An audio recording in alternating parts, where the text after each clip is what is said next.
about the value of creativity that it brings into the world.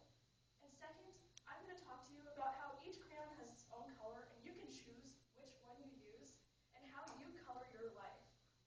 Now, first on creativity, I'm going to tell you a little story about when I was a child.